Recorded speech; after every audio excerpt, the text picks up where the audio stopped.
Sir ಇದೇನು sir ಇಲ್ಲಿ ನಿಲ್ಲಿಸಿದ್ದು ಏನೋ ಸ್ಪೆಷಲ್ಲಾ? ಒಂದು ನಿಮಿಷ ವಿರಾಟ್. ಸರ್ ಎಲ್ಲಿಗೆ? ನೇಚರ್ ಕಾಲಾ? ಇಲ್ಲ, nature is calling. Nature is calling. Sir wait sir, ನಾನು ಬರ್ತೀನಿ.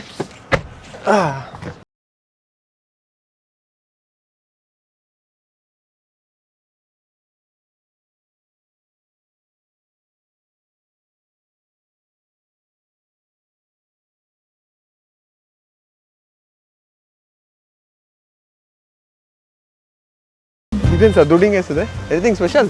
ಇಲ್ಲ, ನಮ್ಮ ತಂದೆ ಯಾವಾಗಲೂ ಬೆಂಗಳೂರಿಂದ ಮೈಸೂರಿಗೆ, ಮೈಸೂರಿಂದ ಬೆಂಗಳೂರಿಗೆ ಹೋದಾಗೆಲ್ಲ ಕಾವೇರಿ ನದಿಗೆ ದುಡ್ಡು ಕಾಸು ಹಾಕೋರು. ಏನಕ್ಕೆ ಸರ್?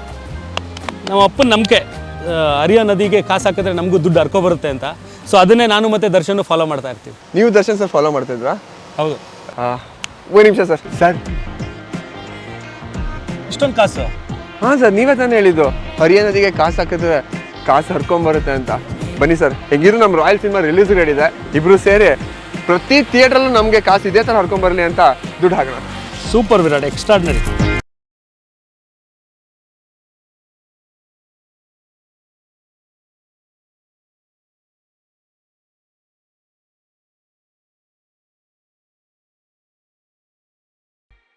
ಸರ್ ಇದೇನು ಮಾತಾಡ್ತಾ ಮಾತಾಡ್ತಾ ಮೈಸೂರಿಗೆ ಬಂದ್ಬಿಟ್ಟೆ, ಬಂದಿದ್ದೇ ಗೊತ್ತಾಗಿಲ್ಲ ಸರ್.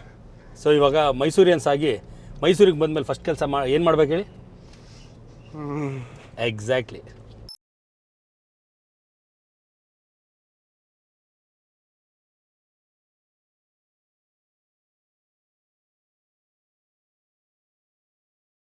ಸರ್ ಬರ್ತಾ ಅಷ್ಟು ಫನ್ನಾಗಿ ಬಂದರೆ ಏನಾಯ್ತು ಸರ್ ಇಷ್ಟೊಂದು ಸೀರಿಯಸ್ ಆಗಿ ಕೂತಿದ್ದೀರಾ?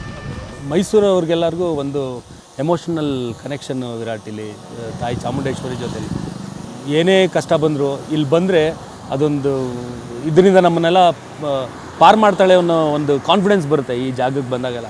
ಸೊ ಆ ಥರ ಒಂದು ಕನೆಕ್ಷನ್ ಇಲ್ಲಿ ಬಂದಾಗೆಲ್ಲ ಯಾವಾಗಲೂ ನಾವು ಸಾರಥಿ ಮಾಡೋದಲ್ಲ ವಿರಾಟ್, ಆ ಟೈಮಲ್ಲಿ ನೀವು ಚಾಮುಂಡೇಶ್ವರಿ ವಿಗ್ರಹ ಇದೆಯಲ್ಲ ಅದನ್ನು ನನಗೆ ಅಲ್ಲಿ ಥಿಯೇಟ್ರ್ ಹತ್ರ ನಿಲ್ಸೋಣ ಅಂತ ತುಂಬ ಆಸೆ ಇತ್ತು, ಮೇನ್ ಥಿಯೇಟ್ರ್ ಹತ್ರ. ಸೊ ಅದನ್ನು ಅಲ್ಲಿ ನಿಲ್ಲಿಸ್ಬೇಕಾದ್ರೆ ನರ್ತಕಿ ಥಿಯೇಟ್ರ್ ಮ್ಯಾನೇಜರ್ ಬಂದ್ಬಿಟ್ಟು ನಮ್ಮ art department art directory Kumar ಅವ್ರಿಗೆ ಹೇಳ್ತಾ ಇದ್ರಂತೆ, ಯಾಕೆ ಸರ್ ನಿಲ್ಲಿಸ್ತೀರಾ, ಇನ್ನೊಂದು ವಾರದಲ್ಲಿ ತೆಗಿಬೇಕು, ಸುಮ್ಮನೆ ಯಾಕೆ ಇಷ್ಟು ಕಷ್ಟಪಡ್ತೀರಾ ಅಂತ. ಅಂದರೆ ಅವಾಗ ತುಂಬ ಅಂದರೆ ತುಂಬ ಕ್ರೂಷಲ್ ಕಂಡೀಷನಲ್ಲಿದ್ವಿ ನಾವು, ನಮ್ಮ ಫ್ಯಾಮಿಲಿಯವರು. ಬಟ್ ಆ ತಾಯಿ ಚಾಮುಂಡೇಶ್ವರಿ ಆಶೀರ್ವಾದ ಹೆಂಗಿತ್ತು ಅಂದರೆ 100 ದಿನದವರೆಗೂ ಆ ಜಾಗದಿಂದ ಚಾಮುಂಡೇಶ್ವರಿ ವಿಗ್ರಹ ತೆಗೆದಿಲ್ಲ. ಸೊ ಅದು ಯಾವಾಗಲೂ ಅದೊಂದು ನಮ್ಮ ಬೆನ್ನಿಂದ ನಿಂತ್ಕೊಂಡು ಆಶೀರ್ವಾದ ಮಾಡ್ತಿರ್ತಾಳೆ ತಾಯಿ ಅಂತ ಅನಿಸುತ್ತೆ. ಆ್ಯಂಡ್ ಅದ್ರ ಸಿಮ್ಟಮ್ಸು ತೋರಿಸ್ತಾ ಇರ್ತಾಳೆ ಅವಳು. ಇಲ್ಲ ಸರ್, 100% ನಿಜ. ಯಾಕಂದರೆ ಮೈಸೂರವ್ರಿಗೆ ತಾಯಿ ಚಾಮುಂಡೇಶ್ವರಿ ಅಂದರೆ ಅದೊಂದು ಎಮೋಷನ್ ಇರುತ್ತೆ, ಪ್ರೀತಿ ಇರುತ್ತೆ. ಎಂಥ ಕಷ್ಟದಲ್ಲೂ ಯಾರು ಕೈ ಬಿಟ್ಟರು ಅವಳು ಕೈ ಬಿಡೋಲ್ಲ ಅನ್ನೋ ಒಂದು ಕಾನ್ಫಿಡೆನ್ಸ್ ಇರುತ್ತೆ. ನನಗೂ ಈಗ ಫಾರ್ ಎಕ್ಸಾಂಪಲ್ ಇಂಡಸ್ಟ್ರಿ ಯಾರೂ ಪರಿಚಯ ಇಲ್ಲ ಸರ್. ಪ್ರತಿ ಸೀರಿಯಲ್ಗೆ ಸೆಲೆಕ್ಟ್ ಆಗುವೆ, ಆಮೇಲೆ ಅದೇನೋ ಕಾರಣಾಂತರಗಳಿಂದ ಕ್ಯಾನ್ಸಲ್ ಆಗೋದು. ಸಿನಿಮಾದು ಹಂಗೆ ಆಗ್ತಾಯಿತ್ತು ಸರ್. ಸ್ಟಾರ್ಟಿಂಗು ತುಂಬ ಜನ ದುಡ್ಡು ಇಸ್ಕೊಂಡು ನಿನಗೆ ಅಲ್ಲಿ ಕೊಡಿಸ್ತೀನಿ ಇಲ್ಲಿ ಕೊಡಿಸ್ತೀನಿ ಅಂತ ಹೇಳಿ, ಆಮೇಲೆ ಯಾರು ಫೋನ್ ಎತ್ತಿಲ್ಲರ ಟೈಮಲ್ಲೆಲ್ಲ ಬಂತು.